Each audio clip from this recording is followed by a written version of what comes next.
Hello guys, welcome to the commerce factory. I hope you all are doing well और आप सब अपनी studies अच्छे से कर रहे होंगे। और अगर आपको हमारी वीडियोस हेल्प करती है आपकी स्टडीज़ में तो प्लीज़ हमारे चैनल को सब्सक्राइब करें और वीडियोस को लाइक करें।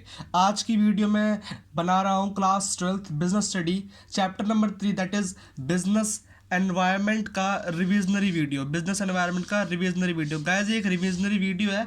अगर आपने ये चैप्टर पहले नहीं पढ़ा तो आई थिंक इस वीडियो को देखने के बाद भी आपके कुछ कॉन्सेप्ट्स क्लियर नहीं होंगे, बट मैं इतना पूरा श्योरिटी देता हूँ कि आपको इतना तो पता लग जाएगा कि ये चैप्टर असल में है क्या, और एक ओवरव्यू तो मैं आपको पूरा दे दूंगा इस चैप्टर का। तो बिना किसी देरी के स्टार्ट करते हैं ये वीडियो। तो सबसे पहला गाइज हमारे पास जो टॉपिक आता है that is business environment. Business environment होता क्या है? तो सिंपली है कि it means the sum total of all individual institution and other forces that are outside the control of business enterprise. ऐसे कोई भी इंस्टीट्यूशन, सिंपल सी चीज़ है, जो भी चीज़ बिजनेस की कंट्रोल में नहीं है। मानो मेरा एक बिजनेस है और वो सारी चीज़ें जो मेरे मेरे बिजनेस की कंट्रोल में नहीं है, जो आउटसाइड है, मेरे बिजनेस के फोर्स, मेरे बिजनेस की कंट्रोल्स के बाहर है, जो मैं कंट्रोल नहीं कर सकता, मेरा बिजनेस कंट्रोल नहीं कर सकता, anything that is known as business environment. यहाँ पे इंस्टीट्यूशन की बात करिए, बट इंस्टीट्यूशनल फोर्सेस की बात करिए। इसके एग्जाम्पल क्या होते हैं मैं आगे आपको एक्सप्लेन करूंगा। तो अभी आपको सिंपल सा क्या ध्यान रखना है कि सम टोटल ऑफ इंडिविजुअल। गाइज अगर आपको नोट्स चाहिए तो आप मेरे टेलीग्राम चैनल को सब्सक्राइब कर सकते हैं। टेलीग्राम चैनल का लिंक डिस्क्रिप्शन में दिया हुआ है, आप जाए और उस चैनल को भी सब्सक्राइब कर ले। टेलीग्राम का ऐप आपको डाउनलोड करना पड़ेगा उसके लिए प्ले स्टोर से, ठीक है। तो any some total of all individual and institution and other forces, ये तीन चीज, इंडिविजुअल, इंस्टीट्यूशन, अदर फोर्सेस, जो क्या है outside the control of business enterprise. ये तीन चीजें आपको याद रखनी है। पहली चीज sum total of individual, institution and other forces. Second चीज outside the control of business enterprise. And third चीज मे अफेक्ट इट्स परफॉर्मेंस। कोई भी ऐसी चीज जो बिजनेस एंटरप्राइज के कंट्रोल से बाहर है, चाहे वो इंडिविजुअल हो, इंस्टीट्यूशन हो, या फिर कोई भी अदर फोर्सेस हो, जो हमारे बिजनेस पे कोई इफेक्ट करती है, कोई इंपैक्ट डालती है, that is known as business environment. Second thing जो इस चैप्टर में है वो है nature and features of business environment. मतलब क्या इसके नेचर है या फिर फीचर्स हैं। तो सिंपल सी चीज है, ये रिविजनरी वीडियो है बट फिर भी मैं आपको पूरा कॉन्सेप्ट करा रहा हूँ इस वीडियो में। सबसे पहली चीज़ है टोटलिटी ऑफ एक्सटर्नल फोर्सेस। ये क्या है? एक एक्सटर्नल फोर्स है, मतलब बिजनेस इंटरनली या फिर बिजनेस का कोई इंटरनल सेगमेंट बिजनेस पे कोई इंपैक्ट डाला है तो वो बिजनेस एनवायरनमेंट नहीं कहलाएगा। वो चीज़ जो टोटली एक्सटर्नल है, बिजनेस से बाहर है, वो बिजनेस एनवायरनमेंट के अंदर कहलाएगा। सेकंड चीज, ये या तो जनरल हो सकती है या फिर स्पेसिफिक हो सकती है। कुछ फोर्सेस ऐसी होती है जो जनरल होती है, मींस वो सभी तरह के बिजनेस पे अपना इंपैक्ट डालती है, जैसे कि पॉलिटिकल हो गया, टेक्नोलॉजिकल हो गया, जो हर तरह के बिजनेस पर अपना इंपैक्ट डालती है। बट कुछ ऐसे फोर्सेस होते हैं जो स्पेसिफिकली किसी बिजनेस पे ही मतलब बिजनेस पे ही इंपैक्ट डालती है। तो जनरल भी हो सकता है और स्पेसिफिक भी हो सकता है। थर्ड चीज इज इंटर रिलेटेडनेस, मतलब ये आपस में इंटर रिलेटेडनेस का मतलब होता है सिंपल कि ये आपस में इंटर रिलेटेड भी हो सकती है। मतलब बहुत तरह की बिजनेस एनवायरनमेंट में इंडिविजुअल भी आते हैं, इंस्टीट्यूशन भी आते हैं, फोर्सेस भी आते हैं, तो जो ये आपस में इंटर रिलेटेड भी हो सकते हैं, ये एक साथ मिलकर भी हमारे बिजनेस पर इंपैक्ट डाल सकते हैं। फोर्थ आ गया हमारा डायनेमिक नेचर। डायनेमिक नेचर का मतलब है ये इन द सेंस ये डायनेमिक नेचर का होता है, मतलब चेंज हो सकता है। डायनेमिक का मतलब होता है एनीथिंग जो टाइम के साथ साथ चेंज होता जाए। तो जो बिजनेस एनवायरनमेंट है वो डायनेमिक नेचर का होता है। ये अनसर्टेनिटी का मतलब ये है कि सर्टेन नहीं है, मतलब फिक्स नहीं है कि कब कब क्या हो जाए बिजनेस एनवायरनमेंट के अंदर। कॉम्प्लेक्स, मतलब ये बहुत ज़्यादा कॉम्प्लेक्स होता है, अंडरस्टैंड करने में काफ़ी मुश्किल आती है बिजनेस एनवायरनमेंट को। ये सब गाइस इसके हेड है, जो मेन पॉइंट है ना, हेडिंग्स हैं। तो ये रिविजनरी वीडियो है इसलिए मैं आपको हेडिंग्स एक्सप्लेन कर रहा हूँ, मैं डीपली में नहीं जा रहा। बट हाँ, आप अगर इस वीडियो को देखोगे 15 मिनट 20 मिनट जितने देर की वीडियो बनेगी, आपको कॉन्सेप्ट पूरा क्लियर हो जाएगा। ये वीडियो देखने के बाद अगर आप अपनी बुक से सेल्फ स्टडी भी करते हो ना, तो मैं गारंटी दे सकता हूँ कि आपको कॉन्सेप्ट में कोई दिक्कत नहीं आने वाली, आपको चैप्टर याद करने में कोई दिक्कत नहीं आने वाली, समझने में कोई दिक्कत नहीं आने वाली। कॉम्प्लेक्स होता है बिजनेस एनवायरनमेंट एंड रिलेटिविटी। ठीक है, तो ये है हमारा कि ये टोटली एक्सटर्नल फोर्सेस होता है, जनरल भी हो सकता है, स्पेसिफिक भी हो सकता है, इंटर रिलेटेड भी हो सकते हैं। नेचर क्या होता है, डायनामिक होता है, अनसर्टेन होते हैं ये, और कॉम्प्लेक्स होते हैं, और रिलेटिविटी होती है। जो उसका थर्ड पॉइंट है इस चैप्टर में जो है वो है importance of business environment. Business environment की क्या क्या इंपॉर्टेंस है। तो सबसे पहला, it enables the firm to identify opportunities and getting the first mover advantage. ये बिजनेस को क्या क्या मदद करता है, ये बिजनेस को आइडेंटिफाई करने में हेल्प करता है। क्या चीज आइडेंटिफाई करने में हेल्प करता है, अपॉर्चुनिटीज, मतलब कोई भी ऐसी अपॉर्चुनिटीज जो मार्केट में अवेलेबल है, तो बिजनेस एनवायरनमेंट बिजनेस को हेल्प करता है उन अपॉर्चुनिटीज को आइडेंटिफाई करने में, ताकि वो उसका एडवांटेज पहले ले सके। दूसरा है कि it help the firm to identify threats and early warning signals. और ये और क्या करता है, हेल्प ये और करता है जो भी बिजनेस पे आने वाले प्रॉब्लम्स है, थ्रेट्स है, या फिर कोई भी ऐसी चीज जो बिजनेस पर बैड इंपैक्ट डालने वाले हैं इन फ्यूचर, तो ये हमारा बिजनेस एनवायरनमेंट जो है ये बिजनेस को ये चीज आइडेंटिफाई करने में भी हेल्प करता है। थर्ड चीज है, it helps in tapping useful resources. जो भी यूजफुल रिसोर्स है सोसाइटी में, जो भी यूजफुल रिसोर्सेज मौजूद है, उनको टैप करना, मतलब उनका सही तरह से उपयोग कैसे करना है, उसमें भी हेल्प करता है।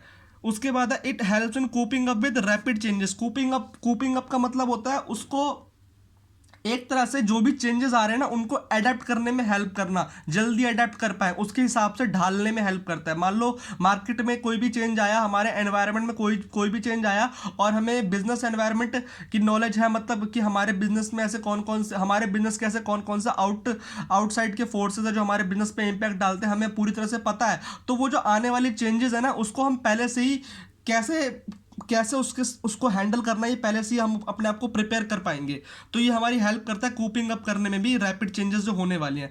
It helps in planning and policy formulation. ये हमारे को प्लान करने में और जो पॉलिसी है उसको सही तरीके से फॉर्मुलेट करने में भी हेल्प करता है। और थर्ड है इंप्रूविंग परफॉर्मेंस। ये बिजनेस की परफॉर्मेंस को इंप्रूव करने में भी हेल्प करता है। तो थर्ड पॉइंट था बिजनेस एनवायरनमेंट की इंपॉर्टेंस में हमने पढ़ा, ये पहला आइडेंटिफाई करने में हेल्प करता है, क्या, आइडेंटिफाई अपॉर्चुनिटीज, ठीक है, जो ये अपॉर्चुनिटी है। दूसरा आइडेंटिफाई थ्रेट्स, उसके बाद है टैपिंग यूजफुल रिसोर्सेज, उसके बाद है कूपिंग अप विद रैपिड चेंजेस, फिर है help in planning and policy formulation, and the last is improving performance. ठीक है, जो मैं हाईलाइट कर रहा हूँ ये इंपॉर्टेंट वर्ड्स हैं जो आपको अपने आंसर में मेंशन करने ही करने, इन्हीं वर्ड्स के बेसिस पे आपको मार्क्स मिलेंगे। ठीक है, क्या, क्योंकि पूरा का पूरा थ्योरी तो हम रट नहीं सकते, वर्ड टू वर्ड तो हम लिख के नहीं आ सकते, तो क्या होता है हम कीवर्ड्स याद रखते हैं कि ताकि उन कीवर्ड्स के बेसिस पे हमें आंसर को अच्छे से प्रेजेंट कर पाए। अगर आपको आंसर अच्छे से नहीं भी आता बट आपको प्रेजेंट करना आता है, आपको कीवर्ड्स पता है, आपको लिखना आता है इंग्लिश अच्छे से, तो आप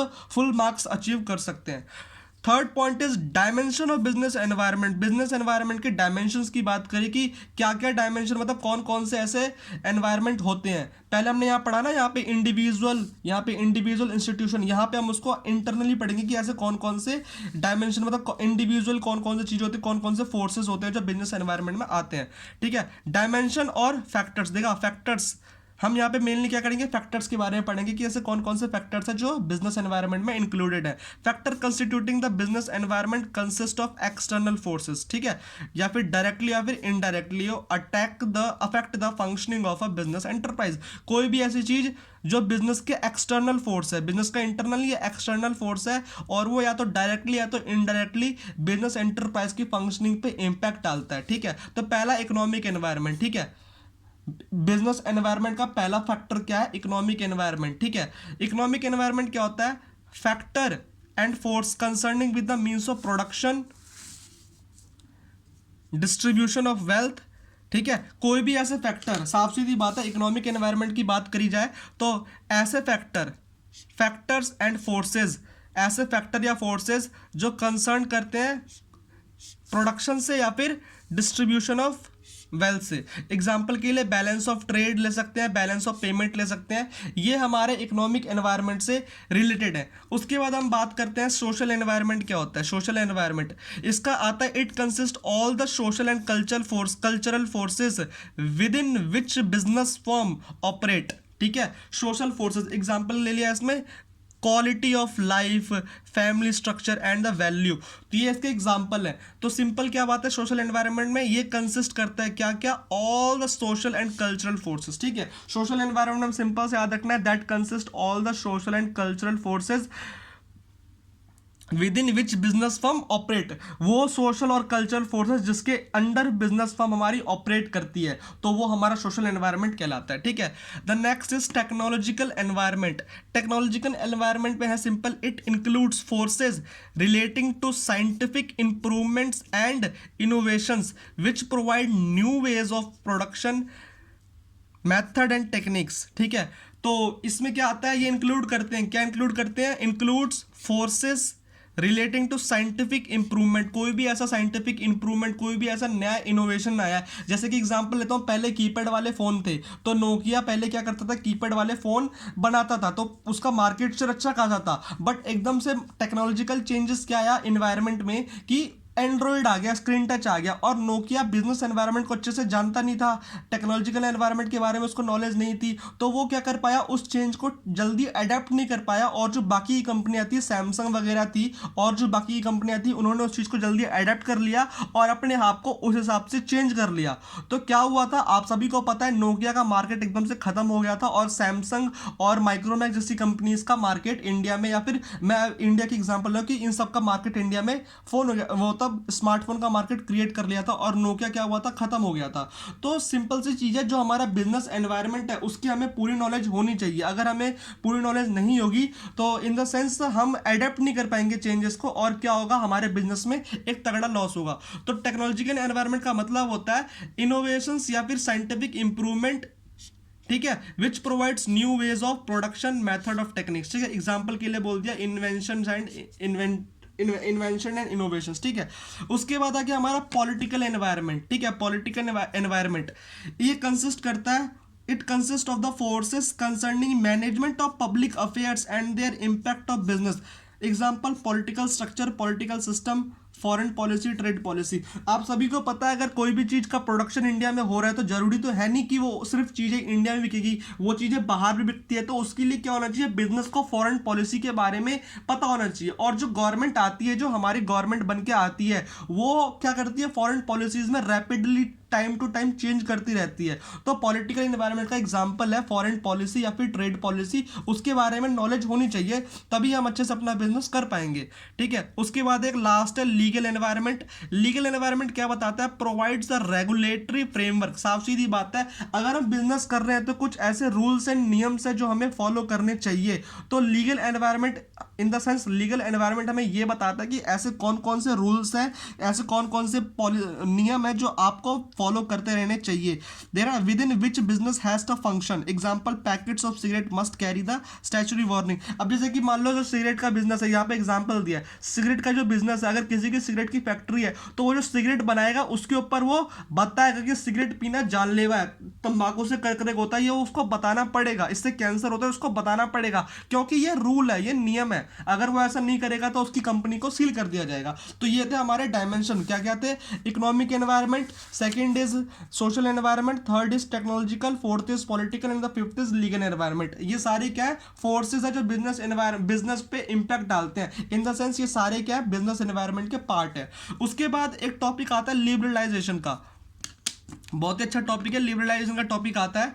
लिबरलाइजेशन होता क्या है गाइस, 1991 में एक न्यू ट्रेड पॉलिसी इंडिया ने अडॉप्ट की थी। उसके अंदर हमने LPG, liberalisation, privatisation and globalisation को बहुत ज़्यादा अहमियत दी थी। लिबरलाइजेशन का मतलब होता है कि जितने भी जो छोटे मोटे बिजनेस करने वाले लोग हैं उनको लिबर्टी देना। मतलब इन द सेंस, जो लाइसेंस पहले क्या था, इंडिया में बिजनेस करने के लिए बहुत सारे लाइसेंस की नीड पड़ती थी, बहुत सारे परमिशंस की नीड पड़ती थी, अननेसेसरी चीज़ों की नीड पड़ती रहती थी कि अगर आपको बिजनेस करना है तो पहले इसका सर्टिफिकेट लो, उसका सर्टिफिकेट लो। बट 1991 में पॉलिसी आई और लिबरलाइजेशन का कॉन्सेप्ट आया। उसमें क्या हुआ कि बहुत सारी अननेसेसरी जो चीज़ें थी ना, अननेसेसरीज जो रिडक्शन से, जो अननेसेसरी सर्टिफिकेट लेने पड़ते थे, उन सब से फ्री कर दिया गया और एक सिंपल शॉर्ट तरीका बताया गया जिसके थ्रू कोई भी इंसान, कोई भी पर्सन बहुत जल्दी बिजनेस स्टार्ट कर सकता है। ठीक है, इट रेफर्स टू ये ना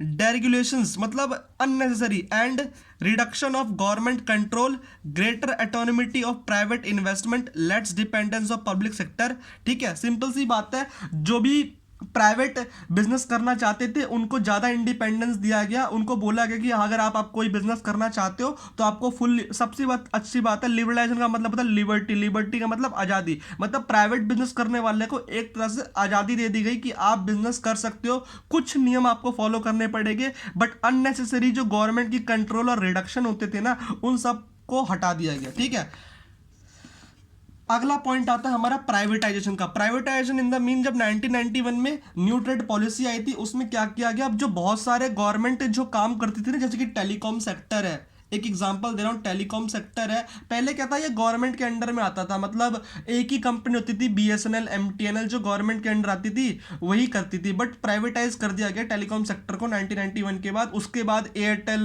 वोडा जैसी कंपनीज इंडिया में आई। एयरटेल तो इंडिया की है बट वोडा जैसी कंपनी बाहर से इंडिया में आई। इसका सिंपल है, it is defined as a transfer of function, activity और organisation from the public to the private sector, मतलब पब्लिक सेक्टर से प्राइवेट सेक्टर में बिजनेस को ट्रांसफर कर दिया गया। It indicates the emergence of a new culture in the society.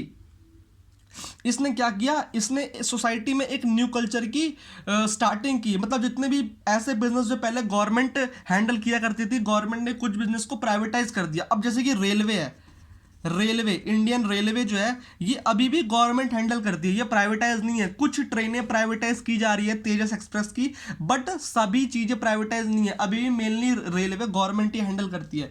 But कुछ चीज़ें जैसे कि टेलीकॉम हो गया और भी बहुत चीज़ें हैं, टेलीकॉम का एन एग्जाम्पल दिया, और भी बहुत सारी चीज़ें हैं जो गवर्नमेंट ने क्या कर दी, प्राइवेटाइज कर दी। तो प्राइवेटाइजेशन में क्या हुआ, गवर्नमेंट ने अपनी कुछ चीज़ें जो फंक्शन पहले गवर्नमेंट करता था ना, प्रोडक्शन वगैरह या फिर सर्विसेज प्रोवाइड करता था, उसको प्राइवेटाइज कर दिया, ट्रांसफर कर दिया प्राइवेट कंपनीज में। ठीक है, या फिर बोल दिया गया कि आप भी इस चीज में मतलब आप भी ये चीज करना स्टार्ट कर सकते हो, प्राइवेट पर्सन को बोल दिया। Which market orientation, competition, efficiency become the guiding principle in the economic decision making. तो इससे क्या हुआ, मार्केट में कंपटीशन हुआ, अच्छा, मतलब साफ सीधी बात है, जहां पे प्राइवेटाइज्ड है मतलब वहां पे एक से ज्यादा पर्सन है सर्विस को प्रोवाइड करने के लिए, तो वहां पे क्या होगा, उनके बीच में आपस में कंपटीशन होगा कि कौन ज्यादा बेहतर क्वालिटी देता है। अगर प्राइवेटाइज नहीं होता, सिंपल गवर्नमेंट के हाथ में होता, तो गवर्नमेंट क्या करता, उसको जैसे देने का मन है वैसे देता, कोई वहां पे क्वालिटी नहीं देखी जाती। बट प्राइवेटाइज कर दिया तो वहां पे क्वालिटी मैटर करती है। ठीक है, अगला टॉपिक है ग्लोबलाइजेशन। ग्लोबलाइजेशन का मतलब क्या होता है, 1991 से पहले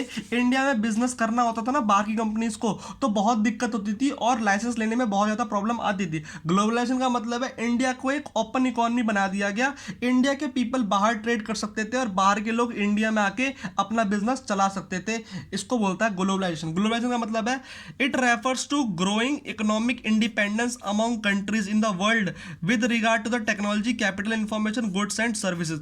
मतलब आपको अपने बिजनेस को विद इन इंडिया लिमिट नहीं रखना, अपने बिजनेस को आउटसाइड इंडिया भी ले जाना है। ये आया था ग्लोबलाइजेशन की कॉन्सेप्ट में। और जो बाहर की कंपनीज है ना वो इंडिया में आके बिजनेस कर सकती है। ठीक है, तो ये ग्लोबलाइजेशन का कॉन्सेप्ट आया था, ये भी 1991 में आया था। मतलब 1991 में तीनों चीज आई थी, एलपीजी बोला जाता है, लिबरलाइजेशन, प्राइवेटाइजेशन एंड ग्लोबलाइजेशन। ठीक है, उसके बाद है impact of government policy changes on business and industry. Guys अगर आपको वीडियो अच्छी लग रही है तो लाइक करना और सब्सक्राइब जरूर करना, क्योंकि मैं अभी सारे चैप्टर्स के लाने वाला हूँ वीडियो। और आपको अगर ये नोट्स चाहिए, शॉर्ट नोट्स चाहिए रिवीजन के लिए, क्योंकि ये नोट्स आपको लास्ट डे रिवाइज करने के लिए बहुत ज़्यादा हेल्प करेगी, तो आप मुझे इंस्टाग्राम पे फॉलो करो, वहाँ मैसेज कर सकते हो। इंस्टाग्राम का लिंक मैं डिस्क्रिप्शन में दे दूंगा, और टेलीग्राम चैनल ऐप करके वहाँ पे टेलीग्राम पे भी फॉलो कर लेना हमारे चैनल को, वहाँ पे भी सब्सक्राइबर हैं हमारे कुछ, तो वहाँ पे मैं ये नोट्स डाल दूंगा, तो आप वहाँ से एक्सेस कर सकते हो फ्रीली सारे नोट्स। ठीक है, उसके बाद है इंपैक्ट ऑफ गवर्नमेंट पॉलिसी या फिर changes on business and industry. जो गवर्नमेंट के पॉलिसीज है या फिर उसमें जो चेंजेस करती है उससे हमारे बिजनेस एंड इंडस्ट्री पे क्या इंपैक्ट पड़ता है।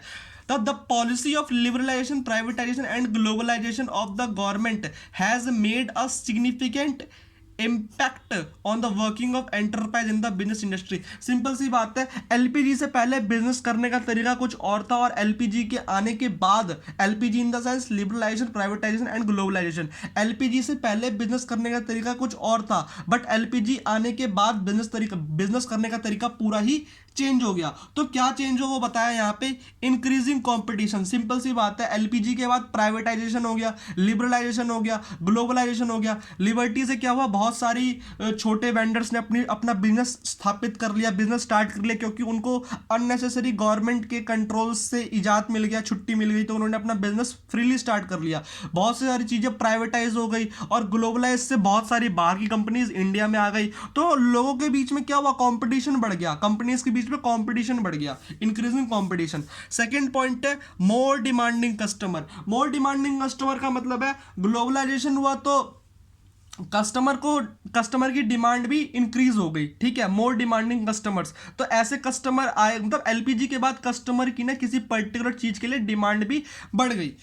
उसके बाद है रैपिडली चेंजिंग टेक्नोलॉजी एनवायरनमेंट। अब जैसे कि कंपटीशन आया, तो कंपटीशन में क्या होता है, लोगों को ना बिजनेस कंपनीज को ना कंज्यूमर को बेस्ट देना होता है। जो जितना अच्छा देगा, जितने कम रेट पे देगा, उसका बिजनेस उतना अच्छा चलेगा। अगर अच्छा देना है और कम रेट पे देना है तो क्या करना होता है, टेक्नोलॉजी का यूज़ करना होता है। टेक्नोलॉजी का यूज़ करने से प्रोडक्शन बहुत जल्दी हो जाता है और एफिशिएंट हो जाता है, और फिर उसकी चेकिंग भी बड़ी आसानी से कर सकते हैं। तो इससे क्या हुआ, रैपिडली चेंजिंग टेक्नोलॉजी एनवायरनमेंट। जैसी एलपीजी आया ना, एलपीजी के आने के बाद हमारा इंडियन इकोनॉमी क्या हो गया, ओपन इकोनॉमी हो गया, बाहरी कंपनीज भी इंडिया में आने लगी। तो टेक्नोलॉजी जो थी ना वो पहले से और तेजी से चेंज होने लग गई। उसके बाद है necessity for change. Necessity for change का मतलब है कि चेंज, जो इंपॉर्टेंट चीज़ें थी वो चेंज, मतलब ये चेंज इंपॉर्टेंट था, ठीक है। मतलब एलपीजी एक इंपॉर्टेंट चीज़ थी जो इंडिया में होनी थी। आज अगर इंडियन इकोनॉमी इतना अच्छा कर पा रही है ना, तो वो एलपीजी के वजह से ही कर पा रही है। अगर एलपीजी नहीं होता तो इंडियन इकोनॉमी एक सिंक्रोनाइज होती, इंडिया तक की लिमिट होती और इतना कुछ नहीं कर पाती।